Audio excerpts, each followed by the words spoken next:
Hi everyone, welcome to this new series on understanding sense of data and typical pre-processing steps that we take in a standard machine learning and data science project. In the previous video, we talked about missing value, and in fact, there were two videos on missing value. The last one was on interpolation, how we use interpolation methods for handling missing value. In this particular video, I'll be talking about outliers and noise, and also a small topic. I'm going to be including both of these together in this particular video, cardinality assessment. Well, we're going to talk about outlier, noise, and novelty, and we'll try and understand the definitions, what they are, and how they are different from each other, and what are the techniques to detect outliers, and why we should actually give importance to identifying outliers and removing outliers from the data set for our statistical analysis, also machine learning and so on and so forth. So let's see the difference between noise and outlier. Both are same. You can say outliers are typically noise, and noise can be or maybe not an outlier. We'll try and see the subtle difference between noise and outlier. So let's formalize some of the characteristics. The noise is random, irrelevant, and something which is really outside of the main information or typical information in the data set. Outliers are significantly different than typical data that we expect in the data set. Another key difference is the noise is unpredictable, no specific pattern, whereas outliers do have some kind of a pattern unless there is some data entry error or data transmission error or collection error or integration error or processing error. And that's a different case. So the cause for noise and outliers are pretty much the same. I mean, it can be because of the process, can be some error, can be interference, but outliers are generally associated with some data points which are anomalous or rare events. So outliers are instances or data points which are too distinct or too separate from the typical pattern of data that we expect.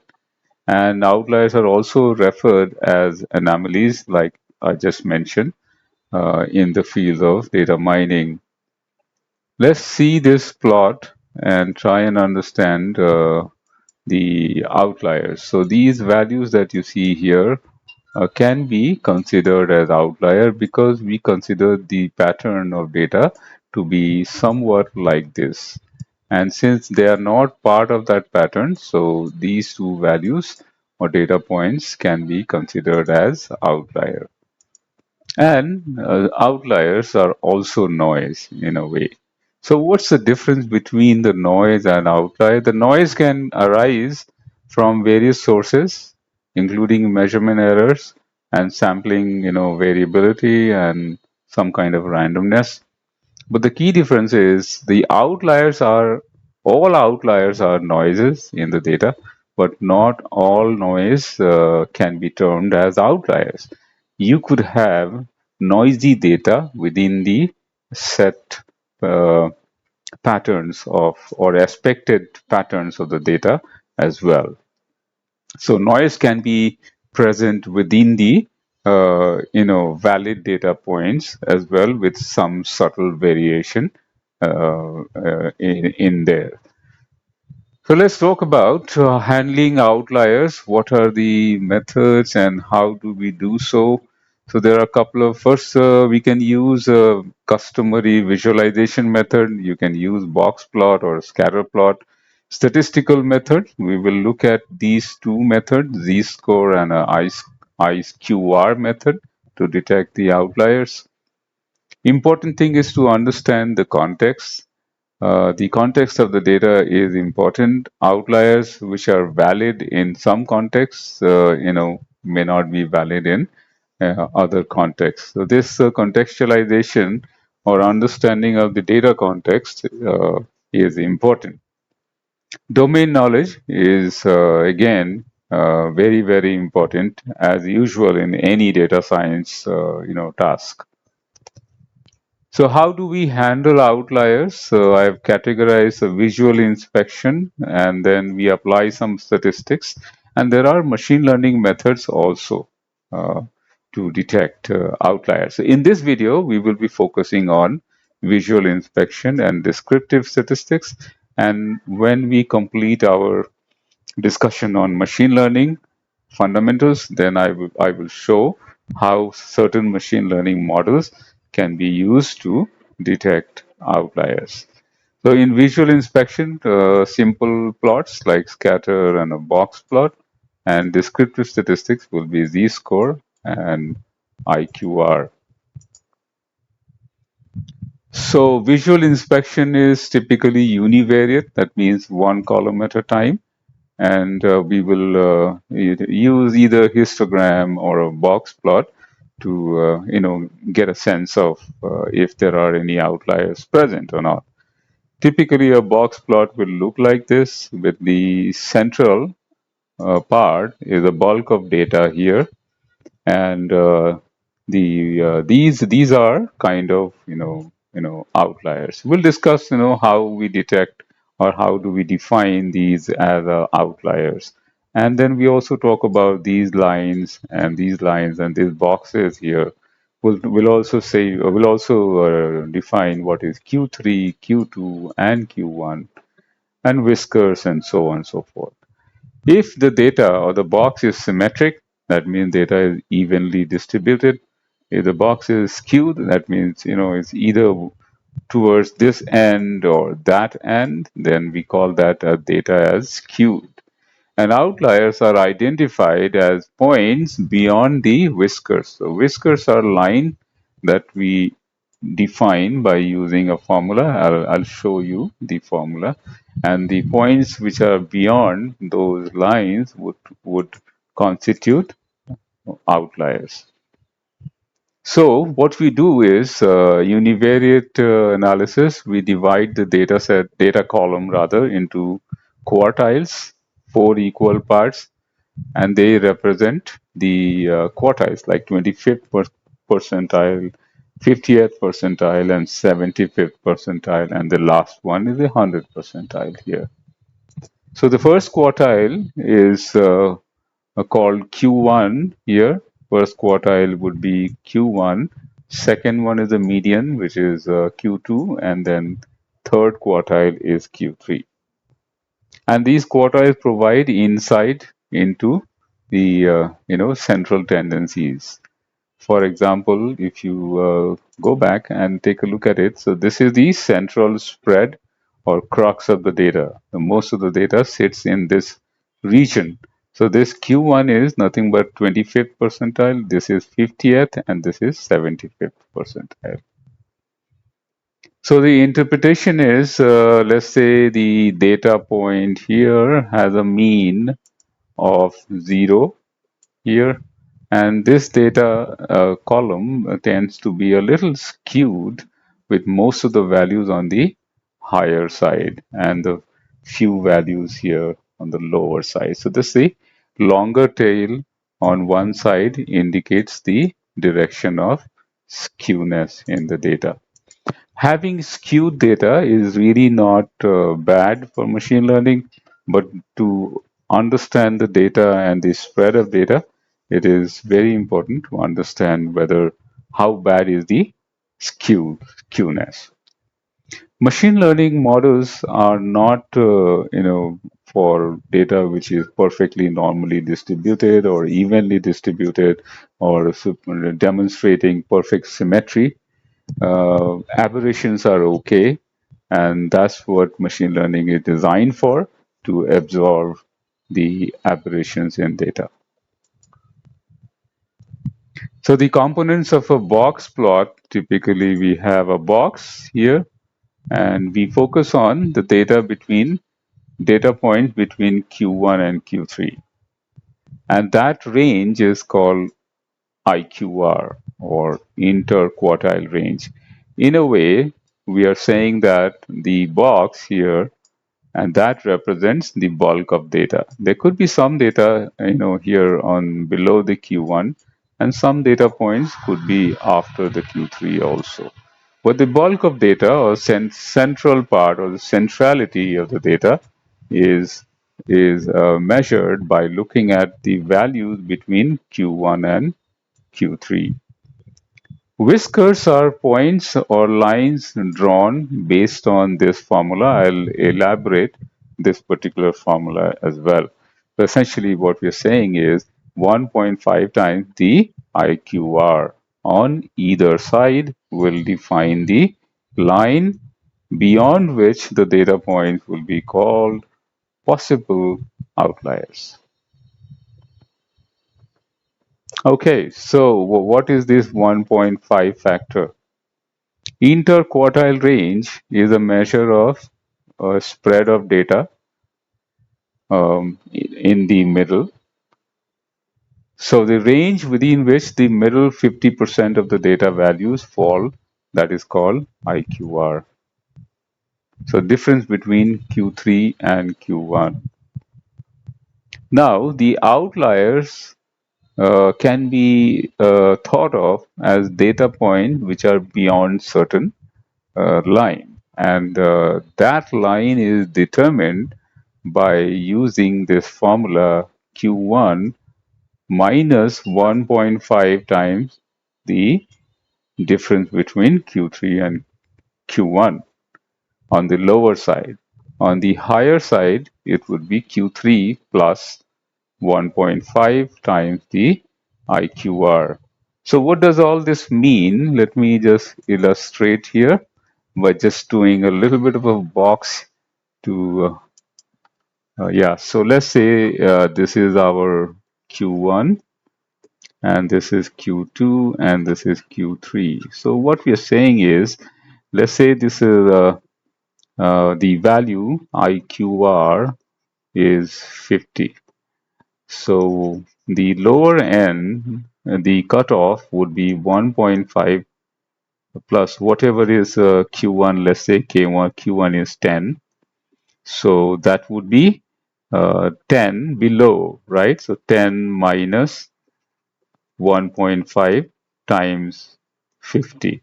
So that is equal to 10 minus, whatever that value that you get here. So that's going to be 75. So minus 65. So that line would be the lower cutoff. That means any value which is lower than minus 65 would be outlier. Similarly, we define a cutoff on this side also. Let's say Q3 is 100. So this value would be 100 plus 1.5 times the difference between Q1 and Q3, and that's this. So this would be 175. So then we say any value beyond or after or more or greater than 175 would be an outlier. So this is empirical, or you can say heuristics, or a rule that is suggested by statisticians. You can change 1.5 to 1.6, 1.7 to depending on the context of data or depending on your knowledge of data and your confidence with the data. Choice of 1.5 is somewhat arbitrary. Is based on is more of empirical, guidance, and is shown in most of the data. If you choose 1.5 as the line to draw the line beyond which the outliers can be defined or found, it turns out that that works. And there is a reason behind 1.5 as well, and that has something to do with free standard deviation as well. So let me show you uh, the next one here. So the first plot that you see on the top is by IQR. So I have drawn the line on the higher side, and this is the line on the lower side. and 1.5. So this is also 1.5 times the IQR. This is also 1.5 times the IQR. And if you really look at it here, this is very, very close to 3 standard deviation in terms of the distribution of data. And similarly, this one is also close to the 3 standard deviation of the data. So that means 1.5 factor is equivalent to 3 standard deviation. And you know that, typically 3 standard deviation covers almost 99.7% of the data in a typical, data column, unless the data is really erroneous. So that's the reason that we take 1.5. So any value, on the right hand side and any value on this left hand side would be would qualify, not necessarily an outlier, but qualify to be assessed as outlier. So there is a link between 1.5 and the 3 sigma or 3 sigma rule rather. So I'm going to show you a little Python code how to use this box plot and demonstrate the determination of IQR and so on and so forth. Okay, so let's look at a simple example. I'm going to use California housing data set. Fetch the data and put it in a data frame. And these are the columns: the median income, housing age, average number of rooms, average number of bedrooms, population, and so on and so forth, longitude and latitude. We're not going to look at longitude and latitude in terms of the IQR or outlier. There are different methods for handling spatial data. So these are my columns here, numeric columns, and these are my columns here.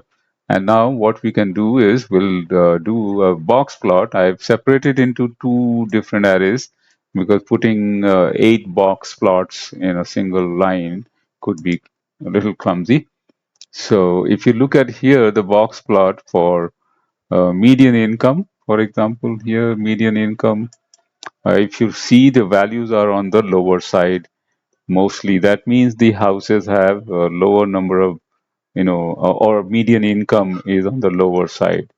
And there are values here on the higher side as well. So those are possibly outliers. There are no outliers on the lower side here. Housing age looks perfect here. Like most of the houses, average age is 30 years, and based on the line that we have drawn or calculated, there doesn't seem to be any outlier. Here, average number of rooms, there are a lot of outliers here. That means there are data sets or there are data points which are having very high number of rooms. And so this is typically you have lower number of rooms in most cases, but some cases you have very high number of. And same way, average bedrooms, I think both are collinear type of data. So anywhere where you have high number of rooms, naturally, it would also go linearly. The number of bedrooms can be also very high. Right, so that's how we read or assess if there are any outliers. So that means we need to focus on these columns: median income, average room, and average bedrooms. And likewise, if you see the other column here, population, yes, there is a problem here. Looks like there are outliers, and this little bit of outlier on this particular column. Longitude, latitude, these are not right columns to be assessed for outlier using visual, box plot. Okay, so that was a quick demo on using box plot for assessing presence of outlier. Let's continue here with a dummy example or dummy data set having these values, and particularly look at the last one. Looks like that's an outlier. So what we need to do typically is you arrange the data in a ascending order, calculate the 25th percentile, which is going to be 15, from this data set, and Q3 is 75th percentile, which is 39 in this data series. And the difference between the two is the IQR. That means the bulk of data is in this range between 15 and 39. That's what it means. Now, we determine the lower bound and upper bound by using this formula Q1 minus 1.5 times the IQR. So that's the lower bound. That means any value below minus 29, minus 21 would possibly be an outlier. Similarly, the upper bound is Q3 plus 1.5 times the IQR, and that gives us 75. So any value above 75 would possibly be an outlier, which means this 500 is possible candidate to be looked at as an outlier. So that's the outlier because that's beyond the the cutoff. So advantages of the this particular method, this is a very robust outlier itself because it's looking at IQR, which is like Q1 and Q3, and based on Q1 and Q3, you're computing the cutoff. The calculation is very easy, it's quite easy to demonstrate the calculation to your business customers as well, and the business will easily understand why we are calling certain data points as outlier. There are some limitations as well of this. First limitation is choosing 1.5 as the cutoff. Second one, in IQR method, we are not looking at or considering the distribution of data. So that's the and it may not detect mild outliers with this method. Is quite sensitive to sample size also. That means if you do not have enough samples, it can be erroneous as well. So let's talk about how do we detect in the IQR or I detect the outlier by IQR method. Let me show you Python code. So this is an example, same example that I showed you in the slide, the relation between 1.5 factor and the 3 sigma. So this is a little dummy code here. And then if you plot, you will see that the 1.5 IQR and a 3 sigma are pretty close to each other. And that's why we use that 1.5 as the factor. But it's up to you. You can change it to 1.8, 1.75, or 2, depending on your understanding of the data. So IQR method, how do we do? Let's say, we have a data set, breast cancer, load the data here, and we just pick two columns for the analysis, and that's these two columns, and put them into a data frame. Calculate Q1, Q2, Q3, Q4 simply by using the quantile. You pass the quantile, 25th percentile, and this is 50th percentile anyway because this is a median, and then 75th percentile, and 1 means the 100th percentile. And the IQR is the difference between Q3 and Q1. Lower cutoff, define the lower cutoff by using a 1.5 factor and Q1, and similarly the upper cutoff, Q3 and the 1.5 factor. So that's your, Q1, Q2, Q3, and the interquartile range, lower cutoff, and that will help you, finding out if there are any data points which are below the lower cutoff and higher than the upper cutoff. So that was a demo using IQR method for outlier detection. Let's talk about another method, Z-score method for outlier detection. Z-score method is synonymous with standard deviation. Essentially, it's a measure of standard deviations in terms of how far the data point is away from the mean of the column, and it is useful in finding out the outlier. In the previous IQR method also, we looked at the high cutoff and a low cutoff. Z-score is nothing but the same thing. We are going to look at the standard deviation cutoff of 3 standard deviation, or three standard deviation on the plus side and minus 3 standard deviation on the lower side to determine the outlier. So how do we detect, or how do we compute the Z-score? This is like data point. Let me just give you an example here. So let's say the data point has some values 10, 15, 20, and so on and so forth, and the mean is let's say 17. So for this particular point, and the standard deviation is 1.5. So this is the mean, this is the standard deviation.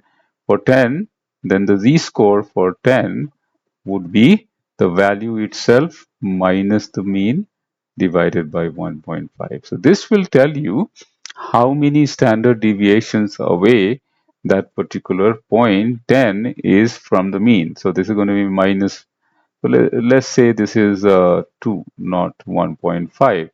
So this is like minus 3.5.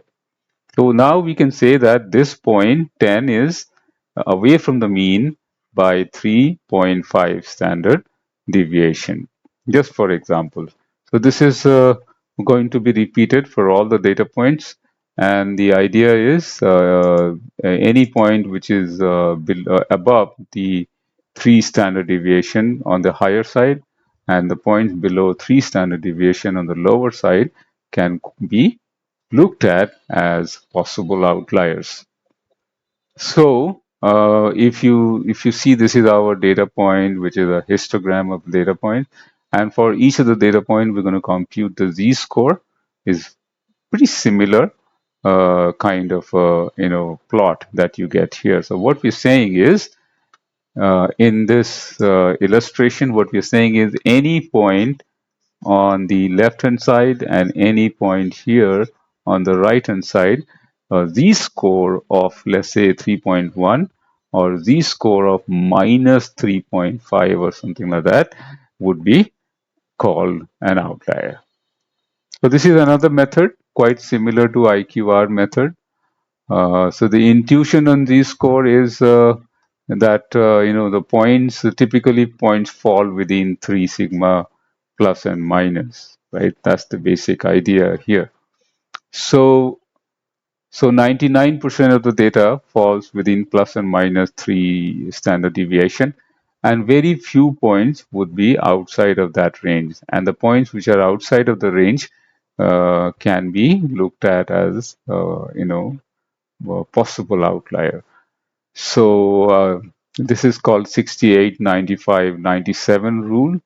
And what does it mean?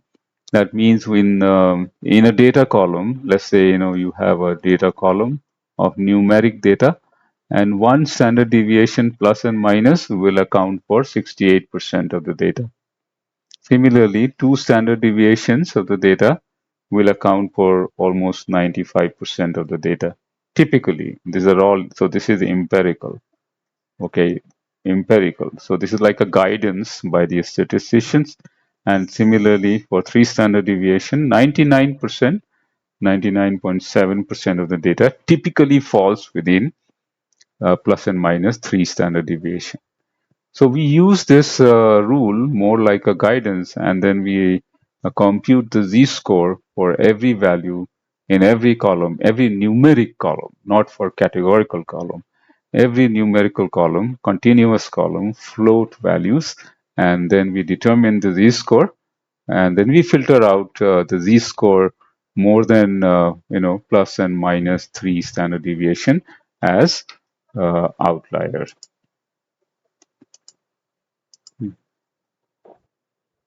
So essentially, one standard deviation accounts for 68% of the data generally, two standard deviation 95% of the data, and three standard deviation accounts for 99.7% of the data generally.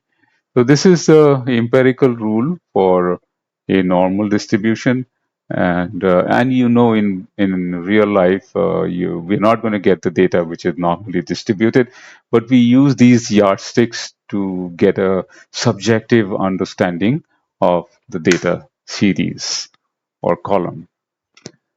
So it's pretty good. Z-score method is good. It's a standardization method and easy to interpret. And you can definitely use this method to explain the outcome or your decisions about outlier to the customers, and the customers will easily understand the mechanics of Z-score method.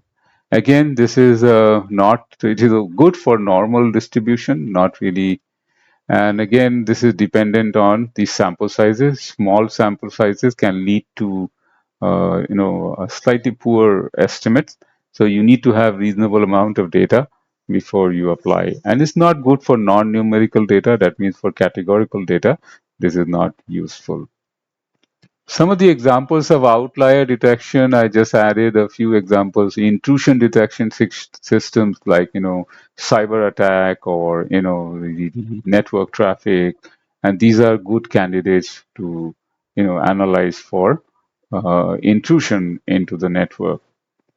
Credit card fraud, certain amount of transaction can be called, fraud or, alert or something based on typical usage or pattern. Outlier detection in medical diagnosis. Yes, certain MRIs and chest X-rays or ECG can point out presence of abnormal patterns, and that's where we use outlier detection. Novelty and outlier detection are slightly, related topics, but still not the same.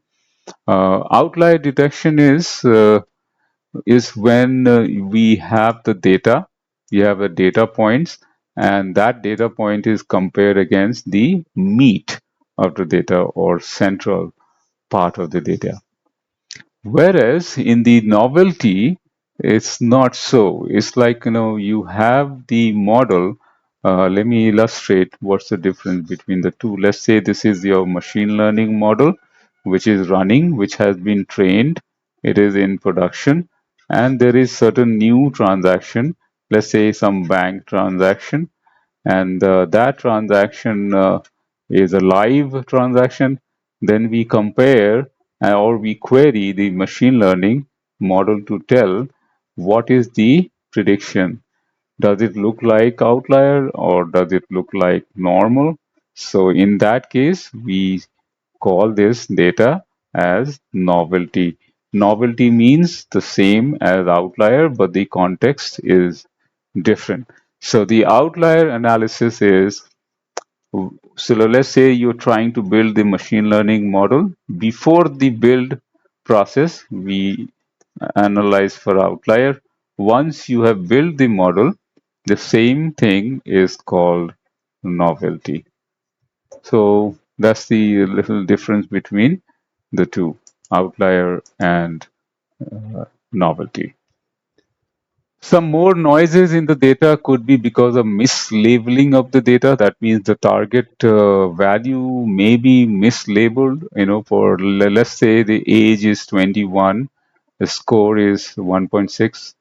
In one instance, you're calling it as positive, and by error, the same or similar instance is called negative. Now, this kind of mislabeled, detection can be very hard, and it may require a lot of manual supervision or oversight by team of data scientists or expert domain or domain experts from your business. Some more cases of noises in the data, it could be because of the similar data, very similar data could be present in more than one instance, for example here, and they could be possibly be redundant in a particular sense. Now, whether they are redundant, should we have just one copy of these four or one copy of these three? This again requires domain knowledge here. So I've covered quite a bit of information on noise and outlier. One more topic in this particular video is about cardinality assessment. So what is cardinality? It means the number of distinct values in a column.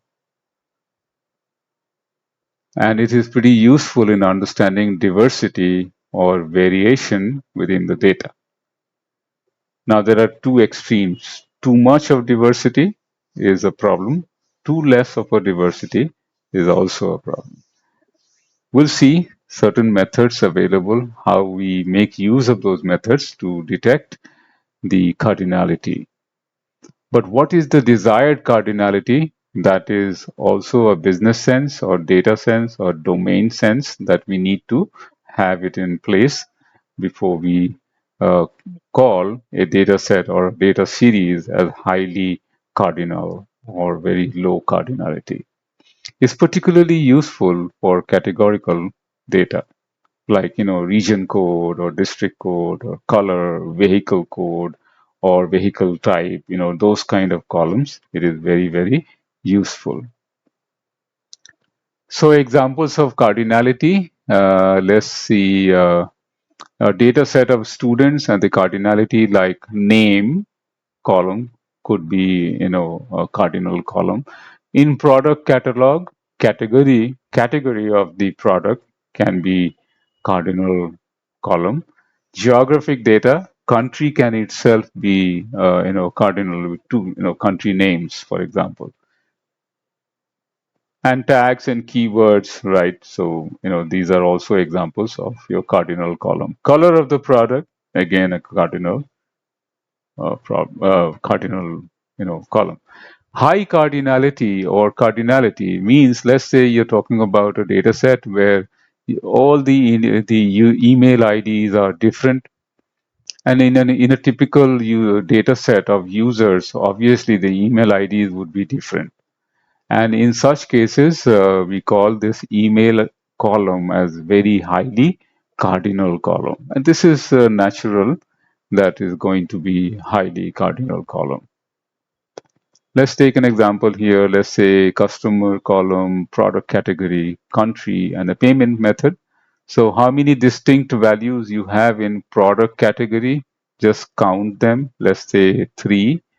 So that's the cardinality of product category. Country, again, how many distinct values? 4. So that's cardinality of the column, and so on and so forth. As you notice, these columns are categorical. They are not numerical column. They are categorical column.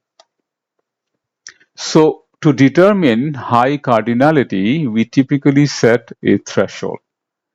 As I mentioned earlier, setting a threshold requires a prior understanding of the business and the domain. So define a threshold here based on the data set and the problem.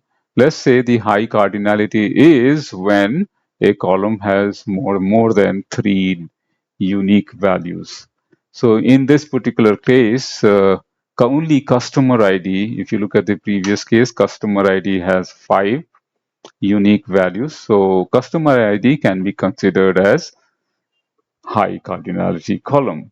And product category is no, country is no, because that's below or equal to the threshold. Let's take another example, how we detect it. Let's say you have this data set, um, electronics. So these are all product categories here. So detect how many unique values you have for the column product category. Count the number of unique values. Then let's say the number of unique values is 3 and total number of rows is 100. So we have a percentage, which is basically, now we can say the cardinality of this column is 3 over 100. That's 3%. We can set a threshold. Let's say we have a threshold of 90%. So anytime the cardinality is more than 90%, we say that column is highly cardinal or low cardinality. So these are typical methods that we use in detecting the cardinality. Uh, you can use Python or Pandas. You can also use standard scripting to go by all the categorical columns and count the values, divide by the number of samples you have in the data set. Make use of a set threshold to call whether the column is highly cardinal or not. Just opposite to the high cardinality, you have a low cardinality as well. So if you have, let's say, a column which has only two values out of a million rows, right? It's two different values out of a million rows. That's a low cardinality. Now, both a high cardinality and a low cardinality can be a problem. So we need to have some sort of a balance. Now, this sense of balance between high cardinality and low cardinality requires understanding of the data and a business and a domain. High cardinality typically causes problem in terms of overfitting a model. We will talk about overfitting in our machine learning uh, course, how overfitting affects the model performance.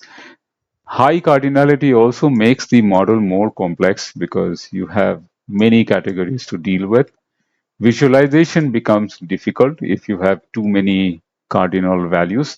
Data exploration also becomes difficult if you have too many unique values in a column. Data preprocessing also becomes more demanding.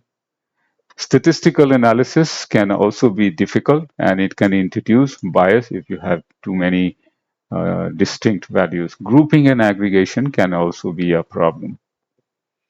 So in data processing, understanding of categorical variables and cardinality is one of the most important aspects.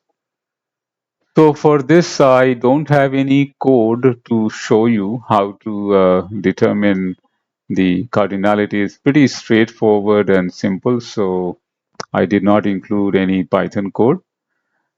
So that's it in this particular video. In the next video, we'll talk about encoding. Again, one of the most important pre-processing task, mainly to deal with categorical variables, and there are different encoding techniques, and we'll see you in the next video.